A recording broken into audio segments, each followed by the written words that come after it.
Voilà, je vous souhaite la bienvenue à cette table ronde dédiée à la recherche. La recherche joue un rôle essentiel pour l'avenir de la haute précision, le but même du salon. Mais faut-il chercher plutôt ces solutions à l'intérieur de l'entreprise ou à l'extérieur? Ça va être un peu le sens du débat d'aujourd'hui. J'ai autour de cette table ronde linéaire, comme d'habitude, à différentes intervenants. Je vais aller dans l'ordre alphabétique, Ladies First. Madame Monnier, de CNRS Innovation. À ma droite, Luciana Vaccaro, de la HECSO, rectrice du Fonds national suisse, de Swiss Universities. Voilà, beaucoup de casquettes. Ensuite, nous avons Patricia Peruch, de l'Université de Genève, membre également du laboratoire de technologie avancée, lapsus révélateur, et qui viendra présenter la science fondamentale aujourd'hui. À sa gauche, Michel Despont, de CSEM, Centre suisse d'électronique et de microtechnique, bien connu. Et à ma gauche, immédiatement, M. Vincent Rieder, d'Acrotech Group, qui représente 26 sociétés. Donc nous avons du monde académique, du monde industriel autour de cette table.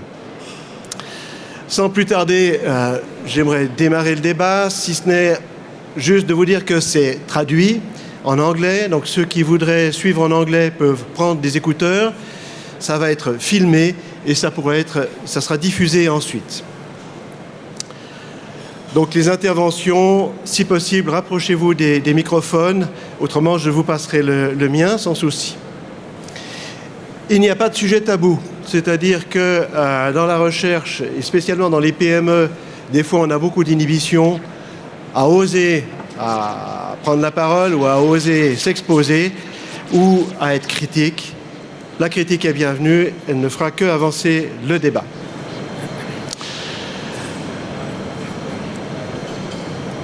Nous allons profiter d'avoir une intervenante venant de France, Madame Monnier. Dites-nous, comment se passe l'aide à la recherche en France? Alors, l'aide à la recherche en France, elle est extrêmement multiple. Il y a d'abord, évidemment, la recherche fondamentale, université, CNRS. Ensuite, en France, on a plusieurs types d'organismes. On a ensuite des EPIC, donc des organismes qui sont à visée industrielle et commerciale. Donc, vous connaissez sans doute le CEA. Après, on a des centres qui sont des centres par métier. Et puis, avec une forte volonté aujourd'hui du gouvernement français de constituer des filières industrielles autour de métiers spécifiques. Donc là, il y a un certain nombre de filières qui sont en construction et une demande auprès des organismes de recherche de se mettre aussi en ordre de combat pour se rapprocher de ces filières et s'organiser aussi en filières, penser filières. Ce qui n'est pas forcément facile. Dans un centre comme le CNRS, 30 000 personnes, quand vous êtes un labo de chimie, votre labo il peut tout aussi bien travailler pour Safran que pour Veolia. Donc vous devez penser filière aéro et filière traitement de l'eau en permanence. C'est quand même pas forcément facile. La recherche en France, donc aujourd'hui, on a aussi un plan d'urgence, on va dire, suite au Covid, avec un certain nombre de mesures pour permettre de conserver des chercheurs dans l'entreprise ou dans le monde académique, que ce soit des jeunes chercheurs, donc des tout jeunes doctorants, post-doctorants, ou des gens qui sont déjà dans l'entreprise, des gens qui sont des membres des labos de recherche industrielle. Et il y a un plan actuellement qui permet de conserver, de sanctuariser ces postes au sein de l'entreprise via des aides publiques. Ils sont alors soit installés dans les labos membres du réseau, soit sanctuarisés chez eux au sein de l'entreprise. Voilà, pour faire un bilan rapide. Merci. Nous sommes dans un milieu de la sous-traitance. La majorité de l'emploi en Suisse est localisée dans les PME. Est-ce que le CNRS est que pour les grandes académies ou peut nous concerner? Alors en France, on a, hélas, ça c'est une arlésienne de tous les membres politiques au fil du temps, c'est de créer ce réseau de PME qui nous manque, que possède l'Italie ou la Suisse, l'Allemagne, et qu'on n'a pas su conserver ou créer. Il y a une très forte demande aujourd'hui de créer des entreprises, donc il y a un très fort soutien à la création d'entreprises qui peuvent être souvent ce qu'on appelle deep tech, c'est le mot à la mode en ce moment, avec certainement un oubli des entreprises des filières plus traditionnelles qui ont plus de mal à se faire connaître parce qu'elles sont sur des cycles plus longs avec quelque chose d'un peu moins sexy à vendre. C'est en train de changer. Et par contre, le CNRS essaye de travailler avec des PME. On a des groupements de PME qui travaillent directement avec le CNRS. Donc, en tant que syndicat d'une filière industrielle, vous pouvez tout à fait venir au CNRS et demander à mettre en place une sorte d'accord cadre qui permettra à vos membres d'accéder plus facilement au laboratoire. Et il y a beaucoup de PME qui travaillent avec le CNRS, pas que des grands groupes. On essaye de faire diffuser nos doctorants vers les labos. Le CNRS a mis sur pied quelque chose qui s'appelle CNRS Formation. C'est ouvert à tous. Vous avez un nouveau produit. Vos employés ne sont pas formés au MEB, au Raman ou je ne sais quoi, n'importe quelle technique de simulation, de caractérisation.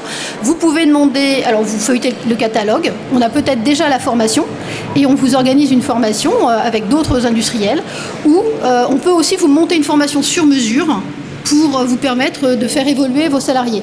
Le CNRS, il y a quelques années, avait essayé de monter un club PME pour être beaucoup plus général. Et c'est compliqué parce que bien souvent, les PME, elles n'osent pas. C'est pas qu'on va leur fermer la porte, c'est qu'elles n'osent pas venir. Parce que le CNRS, c'est très grand. Puis vous ne savez pas par quel bout le prendre. Mais typiquement, les gens comme nous, toutes les délégations régionales du CNRS, il y en a 19 en France, vous pouvez pousser la porte, il n'y a jamais de tabou, comme l'a dit M. Rosset.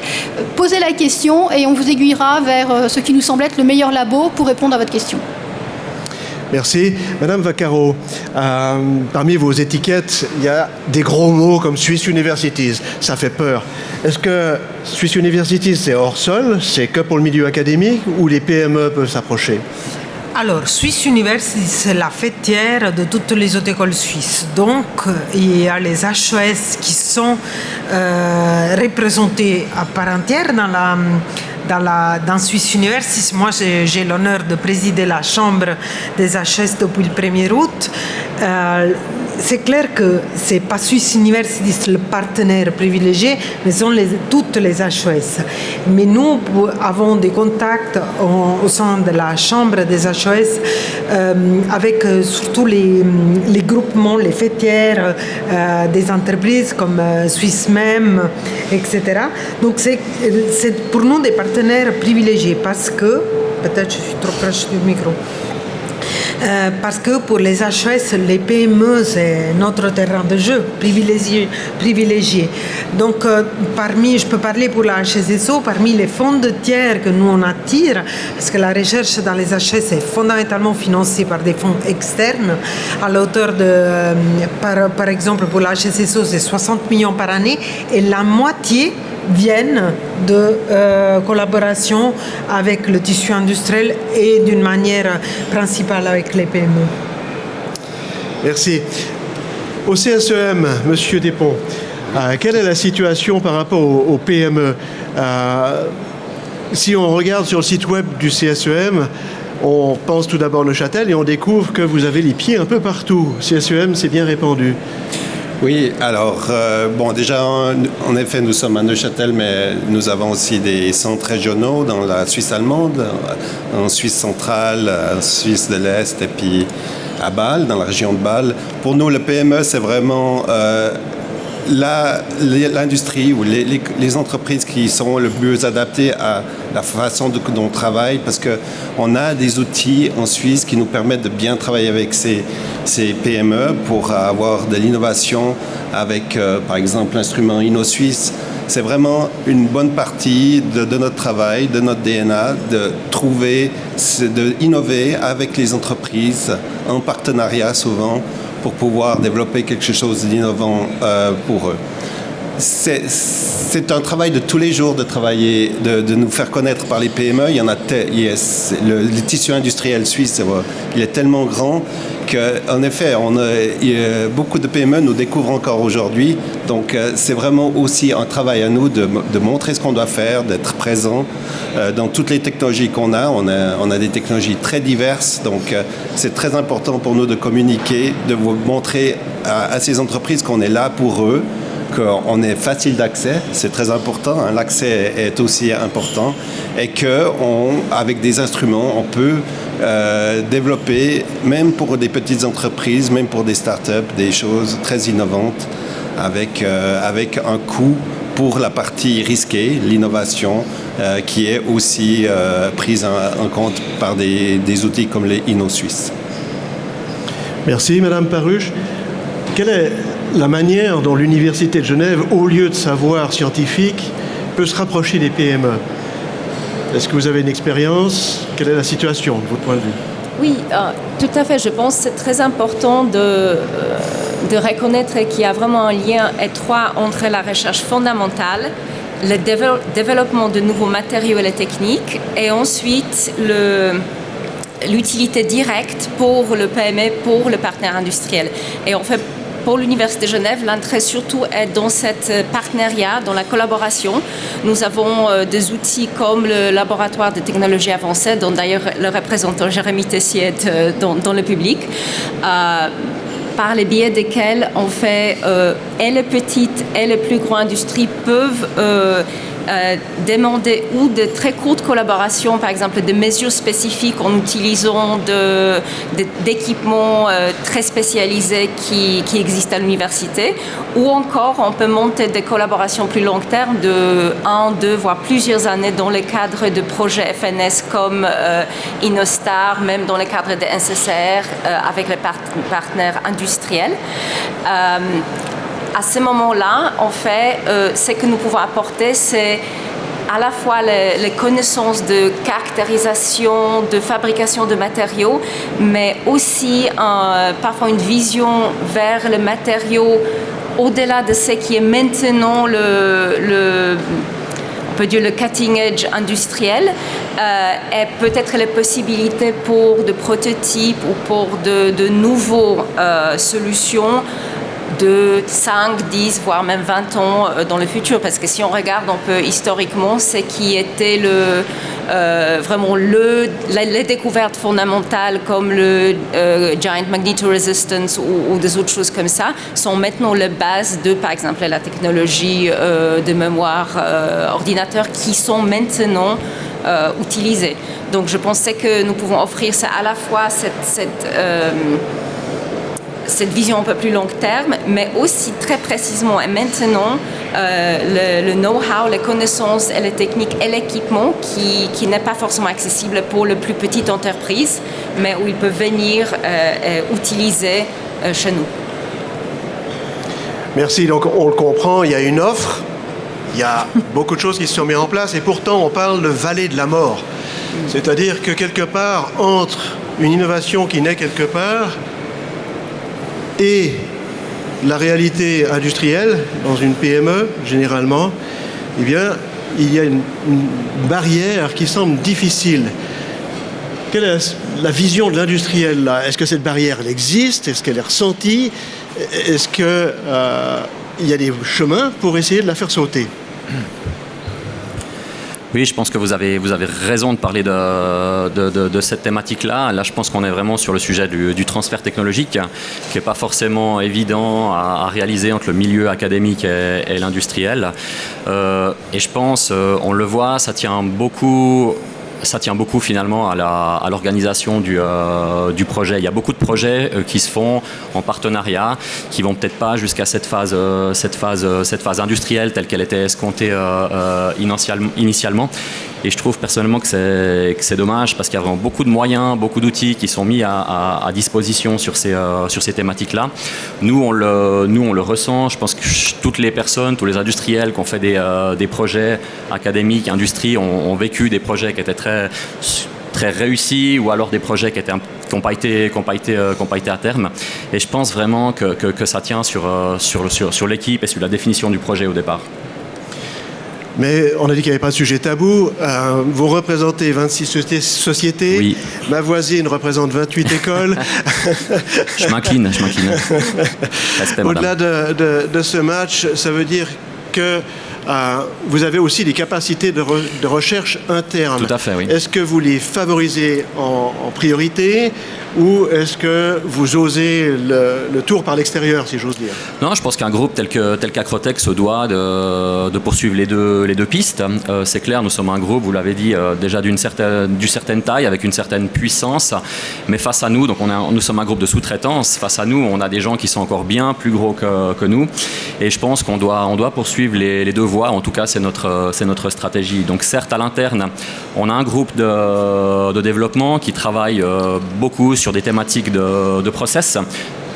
Par essence de la mission du groupe Acrotech. Maintenant, sur l'équipe de recherche interne, évidemment qu'on ne peut pas avoir toutes les compétences et ne serait-ce comme Madame le citait, l'accès aussi à du matériel, à de la capacité qui se trouve dans le milieu académique. Et je pense que c'est crucial pour les industriels de ne pas se fermer cette porte-là et de rester sur un modèle qui est dual. Mais finalement, pour une entreprise, la propriété intellectuelle est aussi quelque chose d'extrêmement important. Comment c'est géré chez vous? Alors, c'est plus qu'important, c'est le cœur, je dirais, et on le voit de plus en plus pour les gens dans la salle qui s'intéressent au sujet IP, qui sont actifs sur cette thématique. Vous le verrez que le terrain est extrêmement miné sur les thématiques qui sont porteuses. Je parlais des grands acteurs suisses, notamment du domaine horloger, typiquement, qui ont une activité sur le dépôt de brevets qui est extrêmement riche. Et pour les industriels tels que nous, c'est un vrai challenge de trouver des voies qui sont encore libres d'accès au niveau de l'API, mais on y arrive. On trouve des possibilités en s'entourant aussi des bons partenaires. Mais il est clair qu'aujourd'hui, avec cet écosystème, si je puis dire, de l'API, pour nous, on ne va pas investir massivement sur une techno si on ne sait pas dès le départ qu'on a le potentiel de la protéger. C'est absolument obligatoire. Madame Vaccaro, quand on fait un projet avec la HESSO, la propriété intellectuelle appartient à qui? La HESSO ou aussi aux entreprises? Mais je dirais que ça dépend et ça se négocie en conseil, ça doit se négocier en amont. Ça évite beaucoup de problèmes. Mais en général, alors trêve de plaisanterie, je pense que vu que la HESSO a comme mission de soutenir le tissu économique, nous avons tout l'intérêt que cette propriété intellectuelle soit exploitable par les PME ou en général par l'industrie. En revanche, il y a une question de frontière. C'est-à-dire que nous, comme Haute École, on a une mission, j'ai beaucoup aimé ce que vous avez dit, nous, on a une mission qui est fondamentalement différente. Nous devons créer le code de la connaissance et pouvoir la diffuser. La diffuser auprès des pairs et aussi auprès des étudiants. Il ne faut pas oublier, nous formons des futurs innovateurs. Donc, je pense qu'il faut trouver cet équilibre, un peu une ligne de crête entre une propriété intellectuelle qui soit exploitable par le partenaire industriel et une connaissance qui soit diffusable par nos professeurs. Et fondamentalement, alors comme vous avez dit, Eric, j'ai beaucoup de casquettes, fondamentalement, c'est la ligne d'Innosuisse dont je suis vice-présidente. C'est pour ça que je me permets le crochet. Donc, Innosuisse défend cette ligne et surtout un cloisonnement de la propriété intellectuelle en faveur du tissu économique, parce que sinon ils ne viennent plus. C'est clair. Quelle est la situation en France? Alors en France, de la même façon qu'en Suisse, les universités, écoles et instituts de recherche ont une mission et pour le CNRS, c'est inscrit dans ses statuts. Ils ont une mission de générer et de diffuser vers le monde socio-économique au sens très très large les connaissances qu'ils ont développées. Alors il faut savoir que le CNRS, ça va de l'astrophysique à l'archéologie en passant par la microélectronique, la microbiologie, voilà, on touche tous les sujets. Donc évidemment, évidemment, on ne fait pas du transfert de technologie de la même façon. Moi, aujourd'hui, parmi mes domaines d'activité, parmi les sujets que je traite, je fais de la logistique, de l'architecture. Hier, je parlais fenêtres intelligentes. Donc, vous voyez, ça va très, très loin. La règle CNRS est la suivante. Et dans la plupart des académies françaises, si vous venez faire une prestation de service, c'est-à-dire que vous avez un nouveau matériau, vous voulez juste connaître son module Young, ça, c'est de la prestation de service. On ne va pas produire de jus de cerveau. Donc, on vous fait un devis. Et on prend vos éprouvettes, on les casse, on vous fait un rapport et vous repartez avec vos résultats, ils vous appartiennent. Si vous venez justement pour développer quelque chose, que la machine pour caractériser vos matériaux n'existe pas, dans ce cas-là, on va demander à l'équipe académique de réfléchir, de phosphorer et de produire ce que... Enfin, ça c'est une expression que j'ai, le jus de cerveau, parce qu'en général, les gens comprennent bien ce que ça veut dire. Là, c'est une collaboration. Et dans la collaboration, vous mettez des moyens, les académiques mettent des moyens, par conséquent, les résultats sont en copropriété. Côté brevet, si vous ne voulez pas breveter, c'est votre droit.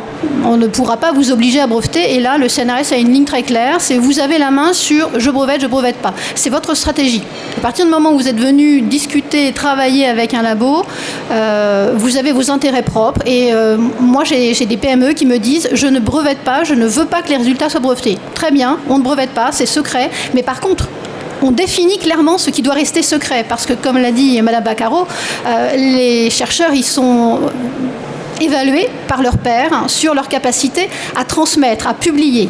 Et il y a évidemment une limite à trouver entre ce que vous devez garder secret pour vos intérêts et ce que le chercheur doit absolument porter à la connaissance du public pour pouvoir, lui, être évalué et continuer à évoluer dans son poste. Une fois que les résultats sont bien définis, si on a fait un brevet, il est en copropriété et là, vous avez une exclusivité dans votre domaine d'activité. Si on peut trouver plusieurs domaines d'activité, donc si l'invention peut servir à faire des savonnettes et des montres, votre métier c'est la montre, vous avez une exclusivité dans la montre. Nous, on ira chercher un producteur de savonnettes pour essayer de multiplier les retours.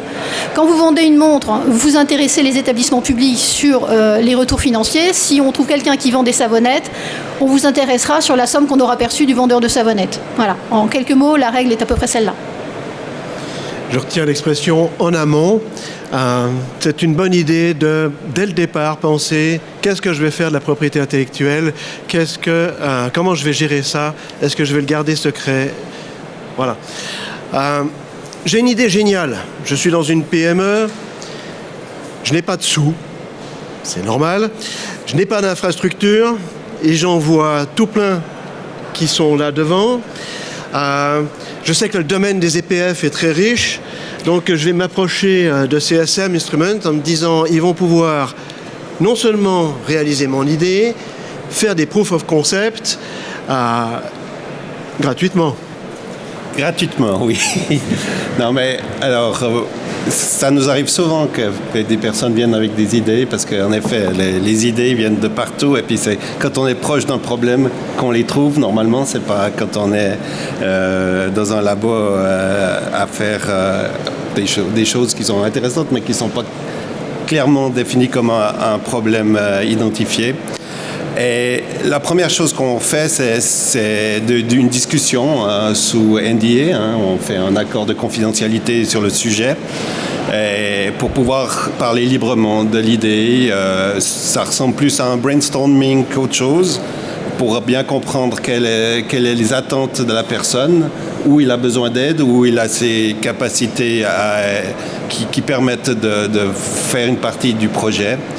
Et donc, on avance comme ça. Alors, il y a plusieurs façons. Des fois, on fait une petite faisabilité qui permet, en tout cas, une fois identifiés les points un peu critiques, au moins d'avoir une étude théorique sur cette partie-là. À nouveau, InnoSuisse a un instrument qui s'appelle InnoCheck, chèque d'innovation, qui nous permet justement de vraiment rapidement et sans trop de bureaucratie de pouvoir faire une petite étude qui est souvent après suivie de la partie plutôt InnoSuisse classique, d'un projet classique, où là on fait la partie de validation de l'idée, prototypage, démonstration de l'idée. Donc c'est un processus c'est une discussion avec un partenaire où où on commence par discuter de l'idée, on définit les blocs critiques. Des fois, ça peut être quelque chose qui sont relativement simples, et puis on dit OK, on va directement sur un mandat. Des fois, on fait cette faisabilité sur les points critiques et on avance pas à pas. Souvent, c'est quand même la tradition ou la façon de faire, c'est quand même d'avoir un projet qui a des milestones bien définis et de définir déjà qu'est-ce qu'on va faire dans un premier temps, aller quand même d'une manière un peu séquentielle dans cette thématique. Et vous parliez de l'IP avant, c'est en effet dès le début quelque chose d'important. C'est pour ça qu'en NDA, c'est pour ça qu'on parle de l'IP avant. On regarde que c'est nos connaissances propres, quelles sont les connaissances nouvelles et comment on va partager ça en fonction du domaine, en fonction de l'application ou de la technologie qu'on va utiliser. Donc, on a ces instruments pour pouvoir justement définir les pas qu'il faut faire. On a chaque fois un certain instrument qui nous permet d'avancer dans la thématique et à la fin d'avoir un prototype ou même des fois avoir quelque chose de beaucoup plus abouti. Supposons que je sache exactement ce que j'ai envie de faire. J'ai entendu chèque innovation, c'est parfait, chèque. J'ai un chèque en blanc. Ou est-ce que ça va payer le matériel, les heures, mes heures en tant que PME? Qu'est-ce que je peux espérer comme aide financière? Parce qu'il faut avancer dans l'idée. Ouais. Alors le chèque innovation vous permet d'avoir, ou dans une université ou au CCM, d'avoir un chèque maximum 15 000 francs pour faire cette étude. C'est à nouveau le process pour ce chèque est relativement simple. Et donc, ça nous permet d'étudier au CSM ou dans un autre institut les points critiques, la faisabilité de l'idée. Là, dès ce moment-là, on définit aussi des tâches qui sont partagées aussi avec souvent la personne qui est venue nous apporter l'idée ou le problème. Donc, ce chèque-là est vraiment pour financer la partie académique du petit projet, quoi. Parmi les... Pardon. Allô. Parmi les critères d'éligibilité pour qu'une PME puisse utiliser le chèque, vous pouvez nous en dire un petit peu plus, s'il vous plaît? Alors, je pense que Mme Vaccaro, elle est plus amène de nous dire ça, mais en effet, il faut être une PME. Et puis là, peut-être vous connaissez mieux les critères exacts du nombre de personnes qu'il faut être. Oui, alors je pense que fondamentalement, il faut être une PME établie en Suisse et puis il faut que la demande se fasse d'une manière conjointe avec une autre école qui est disposée et qui a les capacités pour faire ce travail. Disons, la chose positive du chèque d'innovation, c'est qu'il est très rapide. Je pense qu'on l'octroie sous 2 semaines et qu'il y a très peu de... C'est pas qu'on n'a pas de compte à rendre, mais qu'il n'y a pas un résultat qui est attendu. Ça, c'est une des difficultés de la science. C'est-à-dire que si on connaissait les résultats en amont, on n'aurait pas besoin d'en faire. Donc, il faut aussi que les différents agents de financement puissent participer à une prise de risque avec choses que les autres écoles font, et puis elles peuvent accompagner les PME dans ce travail, parce que les PME ne peuvent pas se le permettre. Le risque financier il est trop fort, alors que nous sommes là pour être dans une démarche qui est exploratoire. Et le chèque innovation permet exactement ça. Je pense que c'est typiquement le genre d'outil qui devrait être développé à l'avenir, parce que vous avez donné un point qui est à mon avis important, c'est l'aspect administratif. Le temps de passage pour avoir accès à ce genre d'outil est extrêmement réduit, la lourdeur est extrêmement réduite, et toutes les PME n'ont pas forcément de structure administrative, si je puis dire, pour prendre en charge ce genre de thématique-là. Oui. Alors, en général, à InnoSuisse, on a une administration light. Et, donc, un projet, même un projet de grande envergure, peut être obtenu sous 2 mois, qui est un temps très court si vous comparez, par exemple, avec l'Union européenne. Après, je suis aussi de l'autre côté de la barricade, c'est de l'argent public. Et nous, on doit rendre toujours des comptes pour cet argent public parce qu'il y a un pacte sociétal derrière ça. Il y a des personnes qui payent les impôts et je pense que c'est fondamental qu'ils ne perdent pas confiance dans l'utilisation qu'on fait de cet argent. Sûr, oui. Donc, il faut rendre des comptes. Il faut toujours trouver un bon équilibre. Voilà. Je pourrais peut-être ajouter que le partenaire académique est aussi là pour prendre en charge cette partie administrative parce qu'on a beaucoup de projets comme ça. Donc, s'il y a quelqu'un qui a de l'habitude de ça, mieux vaut utiliser le partenaire académique pour cette partie-là. Normalement, on est là pour guider aussi la PME. Être comme ça, c'est beaucoup plus efficace et ça, c'est très léger au fait pour l'entreprise elle-même. C'est un peu plus lourd pour nous, mais pour l'entreprise, c'est bon. Merci. Dans les sujets qui sont chauds en ce moment, l'Europe, moi, si je monte un projet avec l'Europe, j'ai souvenir que les infrastructures pouvaient être payées, que le matériel pouvait être payé, que l'entreprise pouvait recevoir de l'argent de l'Europe et le milieu académique était également payé. Donc, c'est la poule aux œufs d'or. Quelle est la situation, Madame Vaccaro? Ça me change par rapport au Covid, donc c'est déjà bien, mais c'est l'autre thème chaud depuis le 26 mai. Donc la situation actuelle que l'Italie, je ne sais pas pourquoi, non, l'Italie pas en dehors de l'Europe encore.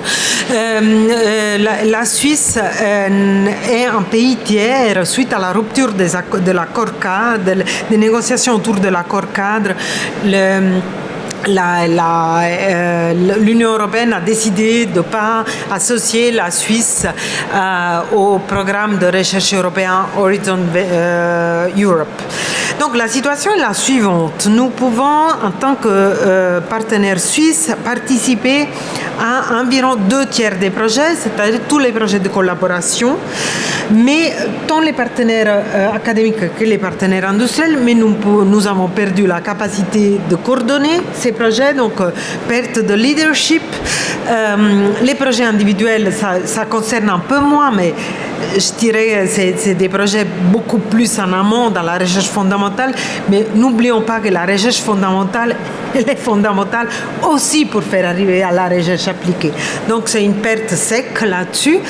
Et puis l'autre domaine qui était un peu moins visible dans la presse, c'est que nous sommes exclus de l'European Innovation Council, un organisme européen qui finance directement les startups. Dans les 2 dernières années, donc 19-20, 50 startups suisses ont reçu 100 millions et c'est un financement direct. Un financement direct dont la base légale n'existe pas en Suisse. Donc, c'est le seul cas dans lequel il ne peut pas y avoir un financement complémentaire. Parce que pour les universités, nous pourrons avoir ces financements complémentaires, mais ça, c'est vraiment, vraiment un arrêt très important pour le domaine, surtout des startups. Voilà, une reprise des négociations, c'est clair que c'est une question éminemment politique sur laquelle je ne vais pas me prononcer, mais disons que le domaine des hautes écoles, et c'est la 2e fois, il est pris en étau dans des discussions diplomatiques qui vont bien au-delà de notre volonté. Si je résume, en Suisse, en règle générale, les financements vont pour le milieu académique pour payer les heures des chercheurs et les infrastructures sont soutenues par l'industrie. C'est juste? Oui, non, pas tout à fait. Qu'est-ce que vous entendez pour l'InnoSuisse? Les consommables, les équipements, le développement du matériel qui appartiendra, qui résulte de l'invention, admettons. Oui.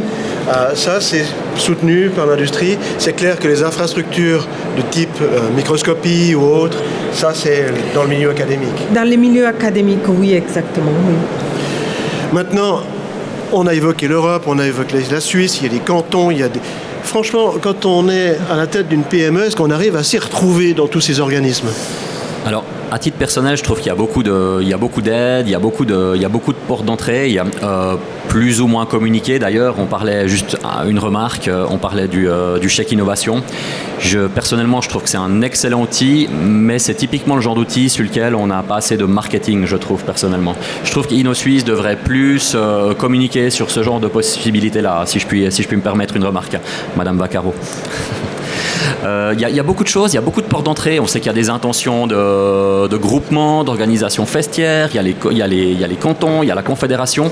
Et c'est vrai que certaines fois, j'ai un petit peu l'impression que les portes d'entrée sont multiples et on ne sait pas forcément si on est un petit, qu'on n'est pas coutumier de ce genre de thématique. On n'a pas forcément, c'est pas forcément aisé de savoir à quelle porte il faut toquer en priorité. Quelle est la situation avec le LTA, le laboratoire des technologies avancées? Est-ce que la porte d'entrée est bien connue, elle est facile? Ça, on peut peut-être au PME pour nous dire que si c'est bien connu, nous espérons que c'est bien connu. C'est tout à fait ouverte, c'est une porte bien invitant. En fait, l'idée, c'est de nouveau ça. C'est à discuter et à négocier avec les personnes qui viennent vers nous, dans le sens, les gens peuvent venir à la fois des milieux académiques et des milieux industriels et technologiques. Et ça peut être des choses aussi simples qu'effectivement une prestation de service. De nouveau, on négocie avant pour que c'est clair quels sont le NDA, le propriété intellectuelle, etc. Mais comme on peut, c'était déjà discuté dans le cadre français, il y a des mesures simples qui peuvent être faites sur les équipements que nous avons à l'université, qui peuvent aller de caractérisation de propriétés optiques ou mécaniques, de couches sur de certains dispositifs. Ça peut aller à aussi des caractérisations plus sur le côté biologique ou chimique, parce qu'en fait le LTA englobe différents équipements et différents groupes dans tout le milieu de faculté de la science de l'Université de Genève. Et donc ça peut être des interventions très ponctuelles. Ça peut aussi être une entrée en discussion pour effectivement le développement de nouveaux matériaux, d'une sorte de design à la fois théorique et pratique de quelque chose qui a des propriétés recherchées mais qui n'existe pas tout à fait, ou encore un appareil de mesure qu'il faut optimiser, développer, et à ce moment-là, ça peut devenir un projet beaucoup plus ample. Et il y a aussi des partenariats où, par exemple, de partenaires industriels payent le salaire d'un doctorant pendant 1 voire 2 ans, spécifiquement dans le but que c'est pour développer un matériel ou pour développer une technique. Et effectivement, ensuite, il y a une voie de transfert, parce que beaucoup de nos doctorants, par la suite, entrent dans ce milieu de recherche industrielle. Je pourrais juste ajouter un petit mot concernant ces portes d'entrée. Je suis tout à fait d'accord. C'est un point critique pour les SMI, mais à qui demander en premier? Et ça, c'est terrible, parce qu'il y a le canton, il y a les instituts, il y a les universités, ils ont tous un modèle, la promotion économique, etc., qui permettent d'avoir une vue, mais c'est jamais une vue très, très globale sur le tissu suisse de l'innovation. Et je pense que ça serait intéressant qu'au niveau fédéral, on trouve une porte d'entrée aussi un peu plus large que juste le canton. Ça marche très bien, hein. On aime bien les connexions locales en Suisse, mais je pense que pour l'innovation, on a besoin au moins d'être au niveau national, d'avoir une porte d'entrée. Peut-être ça, c'est une idée pour aider les SME d'avoir cette porte d'entrée un peu plus large au point de vue possibilités académiques pour les différentes thématiques que la personne cherche à avoir. Je pense qu'il y a peut-être à s'inspirer. Il y a peut-être à s'inspirer de ce qui se passe au niveau de l'accompagnement des startups. Moi, j'ai été il y a quelques années dans cette situation-là avant de représenter le monde industriel. Et quand vous êtes une startup, vous avez l'encadrement et vous êtes tout de suite dirigé vers les bonnes portes, justement. Quand vous avez franchi le cadre de la startup, que vous quittez l'environnement, le campus universitaire ou un incubateur, on parlait tout à l'heure d'incubateur sur le canton de Neuchâtel, typiquement, je trouve que c'est plus difficile. Et peut-être là, il y a une expérience à prendre de ce qui se fait en amont par rapport à l'accompagnement des startups. Des fois, on a l'impression que l'État veut imposer des lignes de conduite, des axes prioritaires. Est-ce que c'est le cas ou est-ce que les choses viennent depuis le bas, depuis les PME? Alors, je dirais que les deux modèles coexistent, mais moi je suis convaincue que on peut créer tous les programmes qu'on veut thématiques, mais le bourgeon, c'est la collaboration entre un professeur et puis son tissu industriel. Qu'il soit proche ou pas, nous on est plutôt comme HS enraciné dans le territoire local, mais ça c'est fondamental, c'est-à-dire que de comprendre que la dynamique c'est une dynamique de peer-to-peer, non, je dirais. Et nous faisons comme un événement comme celui-là, je dirais, il y a dans un salon comme celui-ci, j'espère qu'il y a beaucoup de profs de la HSSO qui se promènent et qui cherchent des opportunités, qui peuvent rencontrer des personnes pour des collaborations. Parce que la recherche, c'est aussi une question d'affinité, de vision commune. Il y a beaucoup de choses qui vont dépendre de là. Alors après, l'État a aussi un rôle à jouer sur ce que j'appelle les grands challenges, non? Et on voit que la Suisse a mis en place des calls, par exemple, comme vous l'avez dit aussi, Madame Monnier, pour dépasser la crise Covid, etc. Mais ils peuvent trouver un terrain fertile seulement s'il y a cet enracinement du monde académique dans le tissu industriel. Merci pour ces précisions. Donc, le temps passe, tourne vite. Des chercheurs qui cherchent, on en trouve. Des chercheurs qui trouvent, on en cherche. Ça, c'était la boutade. Le problème, c'est que des chercheurs trouvent tout le temps. Et les chercheurs ne sont certainement pas que dans le milieu académique. Ils sont dans les PME tout aussi bien. On a vu hier au prix des exposants, eh bien, il y a eu des innovations formidables qui sont issues du tissu des PME. Et je vous invite à aller voir dans le stand aujourd'hui. Nous allons aborder un temps de questions. N'hésitez pas, nous sommes à votre disposition. Plus aussi s'y entendre, c'est-à-dire que vous avez vu qui est là. N'hésitez pas à nous approcher après la table ronde pour des questions plus personnelles éventuellement. Y a-t-il des questions générales ? Et si c'est le cas, je vous demanderai de vous approcher du microphone qui est juste derrière vous. Monsieur, juste dessus. Vous avez le microphone dessus. Non. Voilà, pour le service de traduction, merci. J'ai 2-3 questions. La première, c'est comment expliquez-vous ou interprétez-vous le fait qu'il n'y ait dans cette salle qu'une douzaine de personnes ?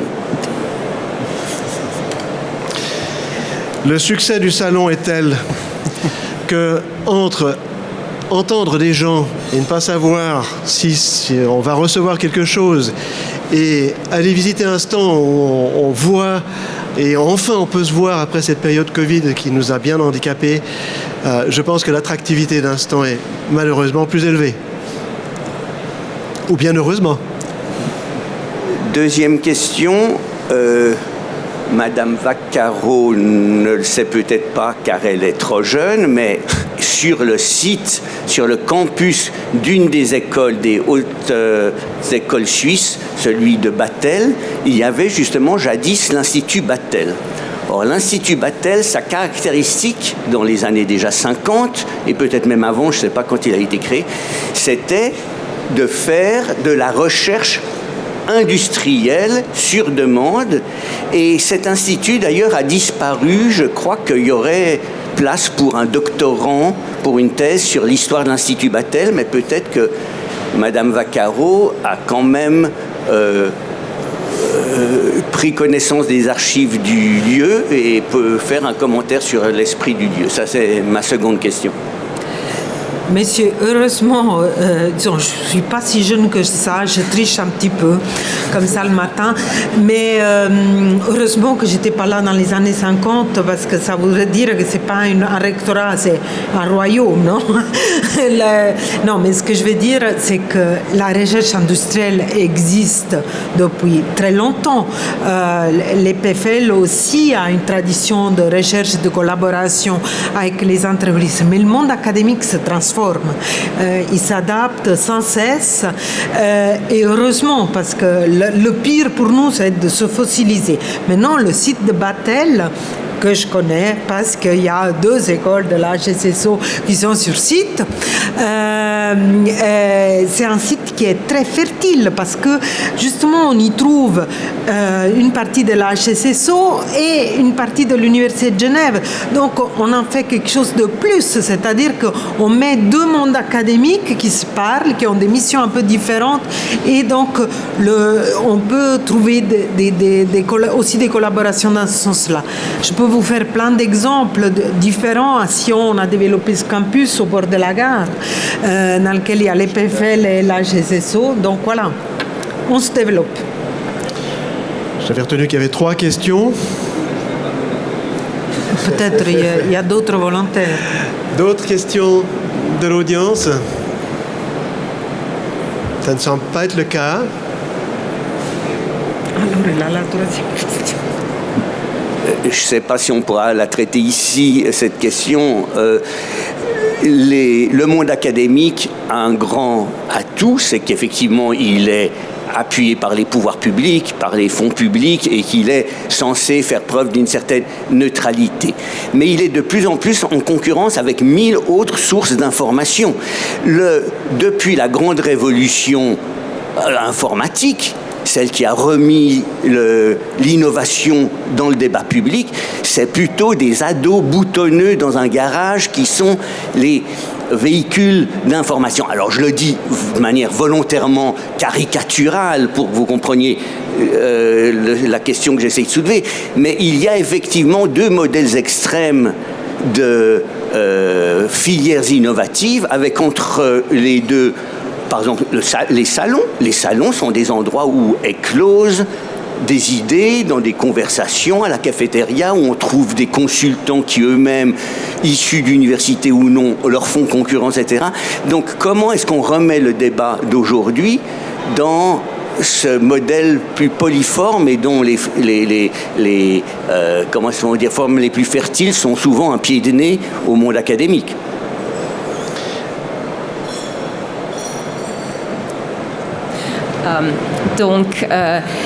Je pense que c'est un peu comme a dit aussi Madame Vaccaro, le monde académique aussi qui d'innovation est en évolution, est en flux continu, et c'est une de ses points forts. Donc en fait le genre que vous appelez peut-être les ados boutonneux, finalement ce sont des ados qui vont devenir étudiants à des universités, à des instituts fédéraux, ce sont des ados qui vont devenir adultes. Non, mais il a ouvert son entreprise dans laquelle il a aussi les gens du monde académique qui sont venus. Donc, ce qui est important dans le... Il a reçu un doctorat d'honneur. Honoris causa, il a dit c'est la première fois que je vois le monde académique de Chypre. Et c'était peu avant ça. Oui, mais... On parle de Steve Jobs, je dis pour la traduction. Oui, voilà. On parle de Steve Jobs qui aurait rencontré le milieu académique et qu'au moment de recevoir un doctorat honoris causa, évidemment, de façon honorifique. Voilà, c'est le titre même qui le dit. Je pense que ce qui est le plus important, c'est d'avoir le port de communication entre ces différents mondes. Et donc, c'est un épée à double tranchant dans le sens, comme vous avez dit, c'est une question de conduite d'information aussi. On est noyé d'une certaine manière aussi, aujourd'hui surtout avec cette idée de fake news, de quelles sont les sources d'informations fiables. Mais une des missions aussi des universités, des hautes écoles, c'est la formation non seulement des étudiants bachelor ou master, mais aussi par le outreach, par les événements grand public et par la mission envers les écoles, c'est d'intéresser et de former aussi ces adolescentes. Et je pense encore plus en amont, c'est la mission de nos écoles, de nos collèges, de former les gens pour avoir un esprit critique, pour avoir un esprit innovant, pour pour essayer de pouvoir trier entre différentes sources d'informations et on reconnaître la viabilité, la fiabilité aussi, mais de comprendre que c'est un monde ouvert et que voilà, qu'il y a des exemples comme Steve Jobs, mais aussi des autres qui ont fait cette démarche-là. Il y a les incubateurs de start-up, à la fois liés à le milieu académique, liés à le passage vers le monde industriel, mais qu'il y a plusieurs voies. Il y a le gens comme Steve Jobs qui sont très très connus parce qu'ils deviennent iconiques, mais il y a des milliers de gens qui ont chacun leur passage à eux, leur vie, leur vécu. Et je pense que toutes ces expériences sont partie de le tissu d'innovation et académie aussi. L'heure tourne. Pour recentrer sur le thème de la table ronde, solutions internes ou externes, j'espère que vous avez vu qu'il y a des possibilités, qu'elles sont accessibles, que tous les modèles d'affaires et les modèles d'affaires en recherche existent. Les voies ne sont pas simples forcément, mais elles ne sont pas uniques. Elles sont quand même pas compliquées. Donc n'hésitez pas à vous approcher de nous si vous avez d'autres questions. Merci de votre participation et je vous souhaite un très bon salon.